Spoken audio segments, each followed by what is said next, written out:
The wind rasped low across the canyon floor, dragging ribbons of dust over the rocks and into the hollows where she lay. Skin split beneath the sun's pitiless gaze, lips blistered, wrists bloody from the raw grip of rope now abandoned in the dirt beside her.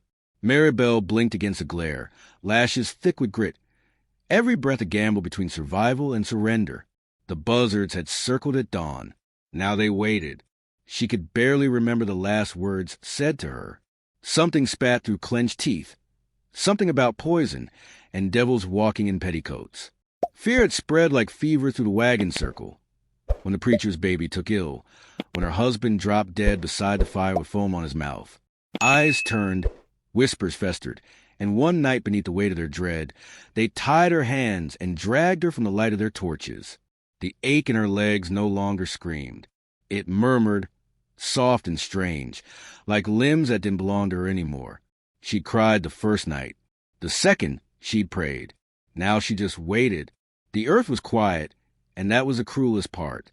No God, no devil, just dry silence. A shadow passed over her. Not a bird. She didn't lift her head. Didn't believe in miracles anymore. You alive? The voice was low, rough as weathered leather. Not English in origin, but shaped into it like a knife whittled from stone. She opened one eye. A man stood over her, tall, lean, sun-browned. He wore no blue coat, no cross on his chest. His face was marked, not just a scar carved down from temple to jaw, but the weight behind his eyes, the way he watched her like a dying thing that might still bite. She tried to speak. Nothing came. The man crouched beside her, a waterskin in hand. He offered it without touching her. She raised a trembling arm, drank until she choked. Still, he didn't move closer. What happened? She coughed, the words dry and cracked. They said I was cursed. He gave no reaction, as though curses were common, and maybe they were. You alone? He asked. She nodded. He stood, scanned the horizon. His hand rested on a rifle slung across his back, but his posture held no threat. He looked like a man who'd known more reasons to kill than to trust. Can you walk? No. He didn't answer, just turned and walked back to his horse, a quiet, dun-colored mare standing amid the brush. She thought he might ride away, leave her like the rest. Instead, he returned with a blanket and slid his arms beneath her shoulders and knees. Her body recoiled out of instinct. He smelled of leather, sweat, juniper smoke. She hadn't been touched by kindness in over a year. He lifted her with no words, no effort, and she bit back a cry as fire lanced through her leg. Broken, maybe? She didn't want to know. He laid her gently across the horse's back, securing her with a blanket and his coat. She clung to the saddle horn, breathing shallow. When he mounted behind her, the warmth of his chest was shocking, real, alive, solid against her spine. They rode in silence through the sunburned plains, her face buried in her sleeve to block the dust. She didn't ask his name. He didn't offer it. They stopped at twilight beneath a stone overhang, the sky painted in streaks of blood and ash. He lifted her down again, slower this time, as if reading the bruises hidden beneath her dress. He gathered dry wood, built a fire with practiced ease, and set a pot to boil.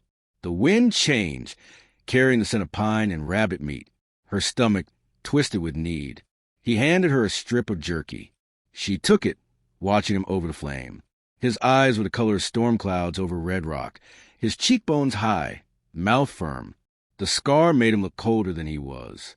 She wondered who had given it to him, and if they still lived. My name's Maribel, she said, voice hoarse. He didn't reply for a long time. Then, Taza. She nodded once. Names were bridges, and this one had laid the first stone. That night, she woke to pain. Her leg throbbed with each heartbeat, the swelling angry and hot. She bit into her wrist to stifle her cries. He heard anyway. He approached without torchlight, crouched beside her, and ran his fingers along the bone with clinical pressure. Her breath hitched as his thumb pressed the worst of it. Dislocated, he murmured. Needs setting. Do it, she rasped. He met her gaze. Not cruelly, not gently either. Just the look of someone who had done this before. He took a thin strip of wood, wrapped in leather, and placed it between her teeth. When he pulled her leg, the white-hot burst of pain tore a scream from her throat that even the stars flinched at.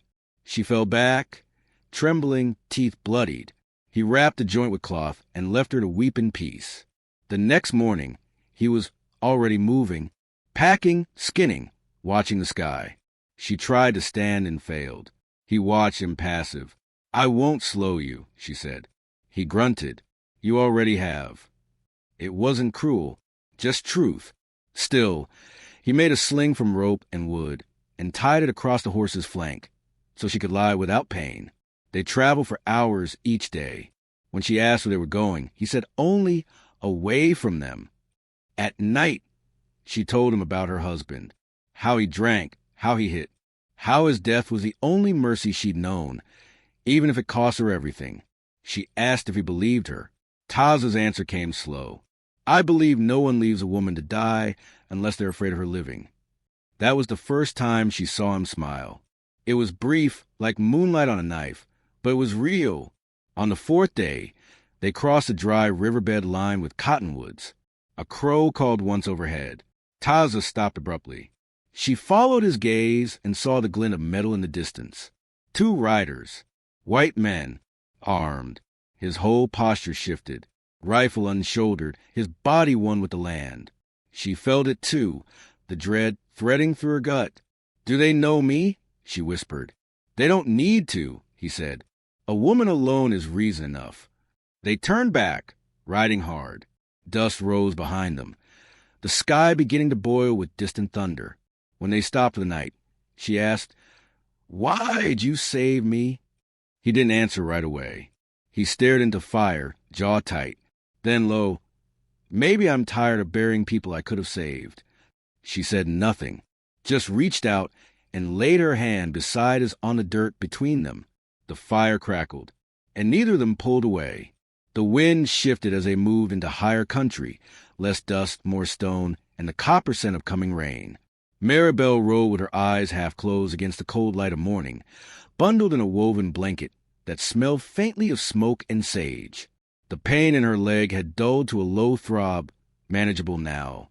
Her body was healing, but her thoughts remained raw. For days ago, she was a ghost waiting to be claimed by the earth. Now she rode behind a man who barely spoke, yet whose silence steadied her more than any. Taza walked ahead, leading the horse by its reins. He didn't look back often, but when he did, his eyes searched her face as if he were still deciding whether she belonged in this world. She'd never seen anyone move like him. Part man, part shadow, as if the land knew him and made way beneath his boots. She'd spent her life surrounded by men loud with cruelty or trembling with fear. Taza had neither. He carried himself like someone who'd already lost everything worth screaming for. They traveled mostly at dawn and dusk, resting when the sun rose high. He taught her to read the terrain, how to spot water by the bend of a willow, how to listen for the hush of a hidden snake. She watched him, quietly absorbing. He spoke only when necessary, his words careful and measured, as if each one cost something. That evening, they camped beneath a sandstone overhang shaped like a bent wing. The fire snapped low, flames licking the dry wood with restless hunger. Maribel sat near the edge of the light, picking at a piece of hardtack, her stomach still too knotted to eat much. Taza crouched across from her, sharpening a blade with slow, deliberate strokes. Sparks leapt from the whetstone like fireflies caught in a storm. She broke the silence first. "Where are we going?" He didn't look up. "East, then south. There's shelter where the red stone curves like a bowl.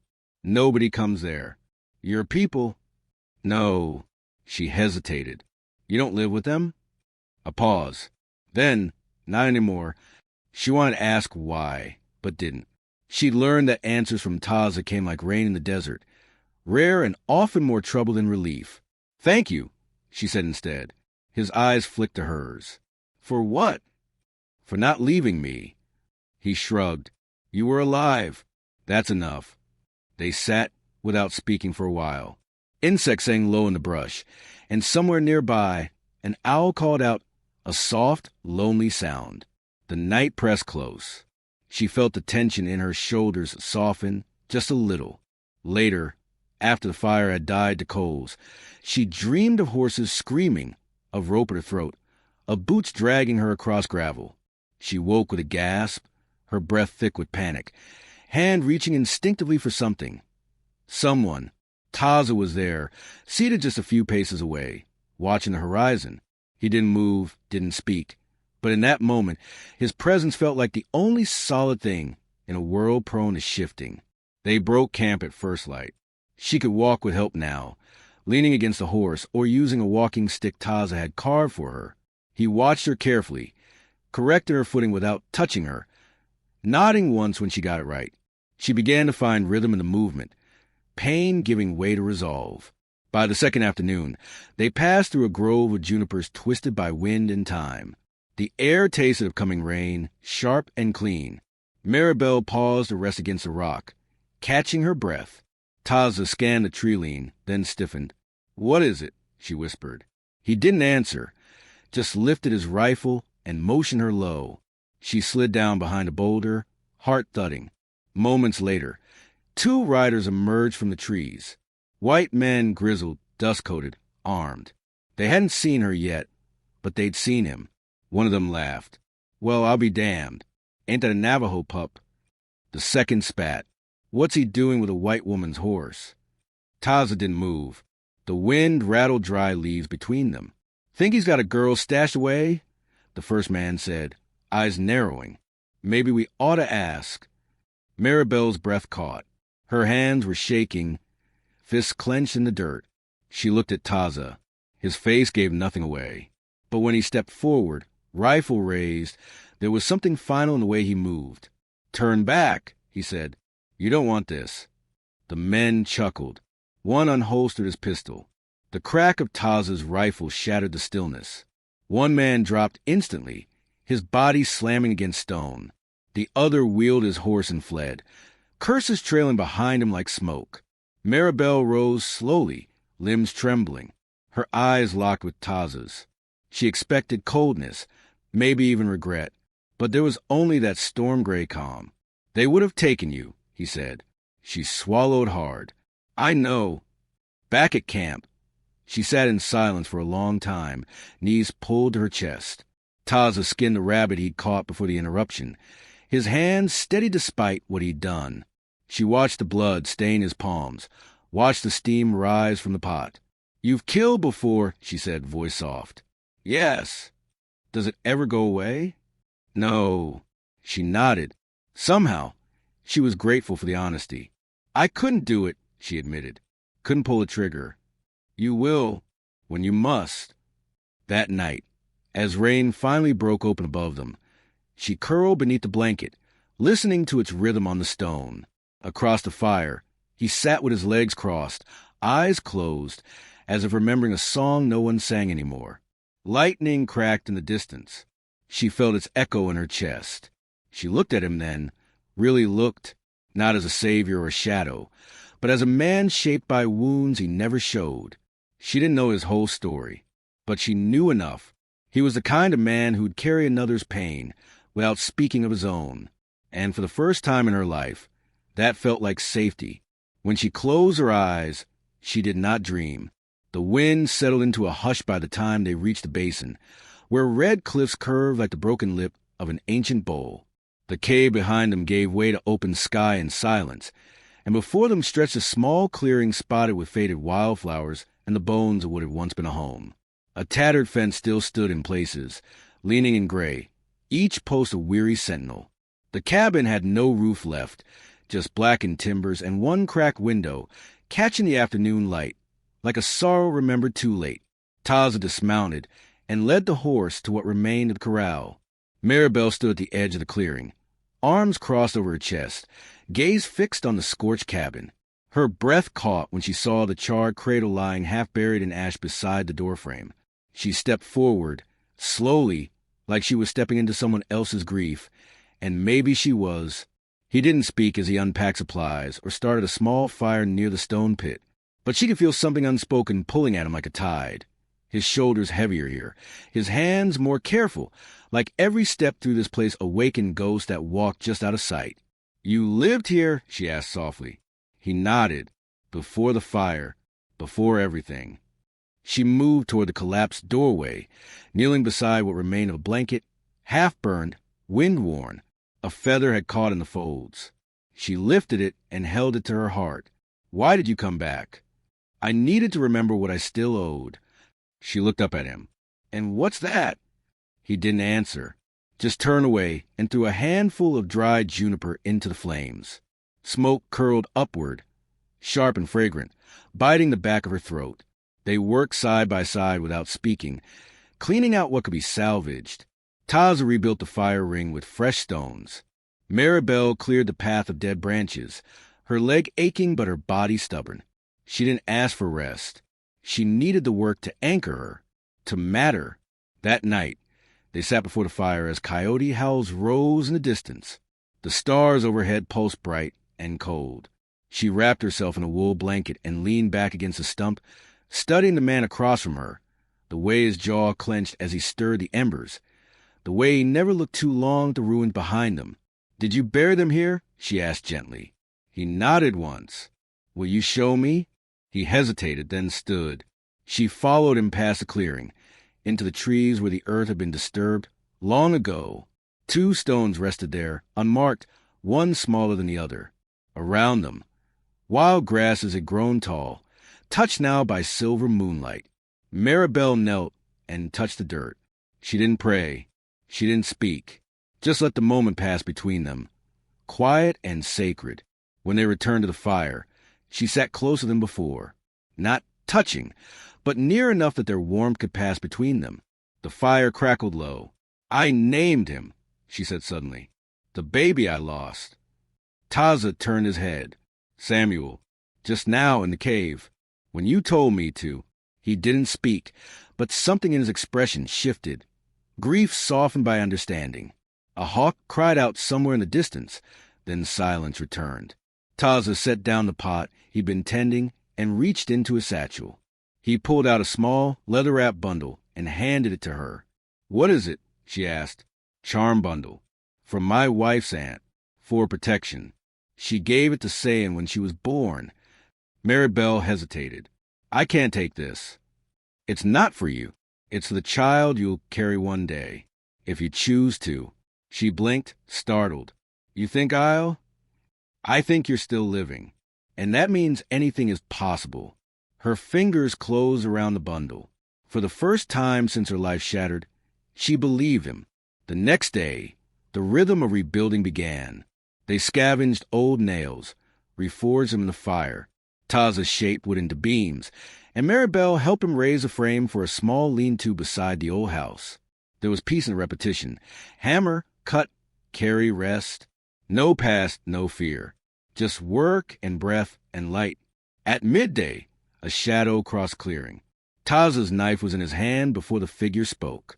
"I come in peace," the woman said, stepping from the trees. She was older, her long gray braid woven with beads, her dress dust-stained and patched with care. Her eyes found Taza with quiet fury. "You return after all this time," she said, "and bring death with you."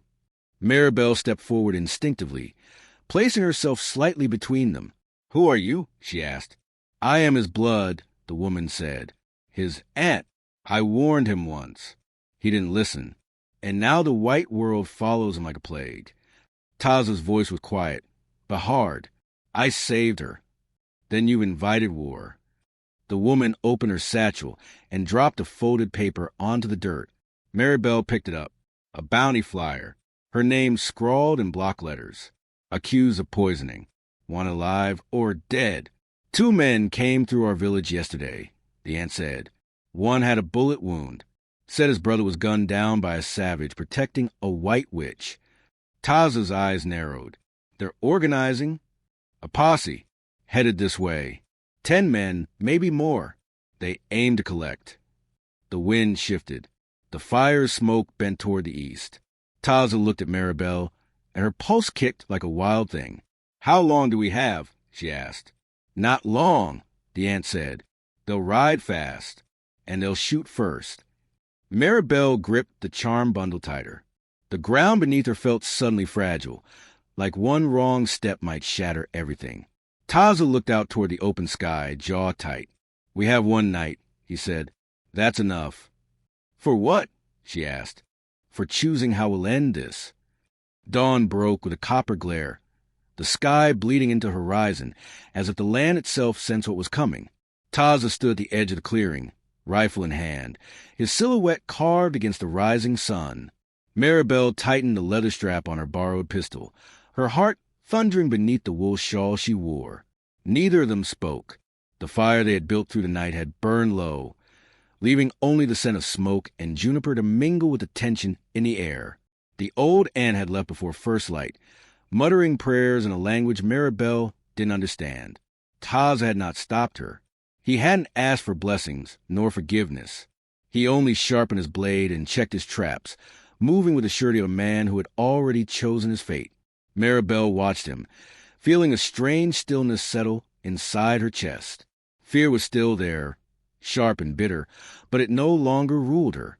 He had taught her how to breathe through terror, how to let it shape rather than break her. By mid-morning, dust rose in the east, a faint, curling signal of riders closing in. Taza crouched near the corral, peering through the rifle sights. 10 men, he said. 2 with shotguns. The rest pistols. 1 wears a sheriff's badge. Maribel swallowed. "They're here for me. They're here for both of us now." He handed her a small pouch. Inside were 5 bullets. "Use them wisely." She nodded, fingers trembling as she slid them into the pistol's chamber. It felt heavy in her palm, heavier still with the truth that each bullet could decide life or death. The old cabin offered little cover, but Taza had spent the night digging shallow trenches, setting snares, and scattering dry brush where flames could be coaxed to bloom. Every move was deliberate. Every step was final. The riders came into view just as the sun peaked. They slowed when they saw the clearing, their horses stamping, nostrils flaring. The sheriff, a broad man with gray beard and a black hat pulled low, raised his hand. "Send the woman out," he called. "We've no quarrel with the savage if he walks away." Maribel flinched at the word. Taza didn't. He stepped into the open, rifle cradle in his arms like a promise. "You'll get neither," he said. The sheriff's smirk was a thin, cruel slash. "That's your choice, then." The first shot cracked the air. Dust leapt near Taza's boots. He dropped to one knee, fired, and a man tumbled from the saddle, screaming. The posse split, circling like wolves. Gunfire erupted, echoing off the cliffs. Maribel crouched behind the fire pit, aiming carefully. Her first shot missed, her hand shaking too violently. Taza's voice cut through the chaos. "Breathe. Slow." She tried again. The second shot struck true, knocking a rider from his horse. The sound rattled through her bones. She had taken a life. The realization hit her like a cold wind, but she pushed it aside. Survival was all that mattered now. The air grew thick with smoke as Taza set the brush alight, forcing the men to fan out and lose their advantage. He moved like a ghost through the haze, his rifle barking with deadly precision. But there were too many, and they pressed closer, the sheriff shouting orders, his pistol gleaming in the firelight. A shot rang out, and Taza staggered. Maribel saw the dark bloom of blood spreading across his shoulder. Panic surged through her veins. She crawled to him, dragging him behind a fallen beam as bullets bit into the wood. "You're hit," she whispered. "Just a scratch," he gritted out, though his breath was ragged. "Stay down." "No," she said, her voice trembling but fierce. "Not this time." She took the rifle from his hands, the weight foreign but solid. She rose just enough to see over the beam and fired at the nearest rider. The man fell hard, horse bolting. Another shot, another body. Her fear burned away, replaced by something sharp and unyielding. She would not let them take this from her. Not him. Not the life they had barely begun to build. The sheriff advanced through the smoke, his hat shadowing his eyes, gun aimed steady. "You can't win, girl," he shouted. "Better give yourself up." "Come and take me," she called back, voice shaking but clear. Taza tried to rise, but his legs faltered. She pressed him down gently. "I can do this," she whispered. His gaze met hers, full of pride and pain. The sheriff stepped into the clearing. For a heartbeat, time stilled, the crackle of fire, the hiss of wind, the thud of her heartbeat. She squeezed the trigger. The shot rang out, striking his chest. He stumbled, eyes wide, and then fell face first into the dust. The remaining men, seeing their leader down, faltered. Taza pushed himself upright, blood streaking his face. "Go!" he barked, voice like thunder. "Or join him." They turned. One by one, they fled, their horses kicking up trails of dust that vanished into the horizon. Silence fell. The fire smoldered, the smoke curling into the open sky. Maribel dropped the rifle, her hands trembling, tears streaking her cheeks. Taza leaned against a ruined wall, breath shallow but steady. She rushed to him, pressing her hand against his wound. "You'll live," she said, though her voice was barely a whisper. His lips curved into a faint smile. "So will you." They buried the sheriff and his men on the far edge of the clearing, where the earth was soft and unclaimed. When the last grave was filled, Maribel stood beside Taza, the two of them watching the sunset bleed across the sky. The land was quiet again, but no longer empty. That night, as the fire burned low, Taza reached for her hand. "You could leave now," he said. "You'd be safe." She shook her head. "This is where I stay." He nodded once, as if he had known her answer before she spoke. And for the first time since the day she was left to die, Maribel felt the weight of her fear loosen. The desert wind swept around them, carrying the scent of ash and earth, of endings and beginnings. Together, they sat in silence, watching the stars rise over the red cliffs, both knowing that tomorrow they would build, not just survive.